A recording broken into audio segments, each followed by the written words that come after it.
par ko ir arī brīdinājuši degvielas tirgotāji, ka degviela varētu sadārcināties līdz 25% tuvāko gadu laikā, tad tu spēj iedomāties, ja, kāds tas būs trieciens katra cilvēka maciņam un vispār Latvijas ekonomikā kopumā. Un tad man ir jautājums, kā interesēs? Un šis likums tika šobrīd pieņemts ar 51 balsu. Ekonomiskās ilgtspējas likums.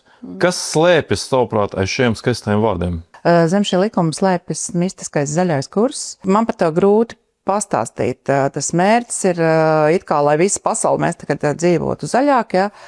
Jautājums ir, vai tiešām tas upurs, un tas upurs jau drīz būs redzams katram acīņos, tas sāksies, es domāju, ar degvielas cenu palielinājumu, kas sadārdzinās pilnīgi visu, ja tās šitās emisiju kvotas vai kāds saucās, piedod, es neesmu eksperts tajos gudrajos vārdos, ja, bet tas ir par zaļo, šis likums ir par zaļo kursu, ja. Manuprāt, es domāju, ka Latvija ir pietiekami zaļa valsts, atkal šis likums ir par to, ka mēs skrienam pakaļ Eiropas direktīvām, jā, un Latvija kaut kur, nevis mēs kaut kā loģiski mēģinam pieiet, kaut kam skatāmies, kas mums der, kas mums nedara, bet atkal karoks rokā, jā, un tā kā pirmrednieki mēs kaut kur aizskrienam. Šobrīd jau pasaulē vispār, jā, arvien vairāk tiek uzdot jautājumu par šo mistisko zaļo kursu, cik tas maksās, un iespējams tā atkal, protams, iespējams tā ir viena liela afēra, kam es liecos piekrist vairāk. Mēs esam suverēna valsts, mums pašiem ir jāpieņem lēmumi, kas mums der, kas mums nedara, jā,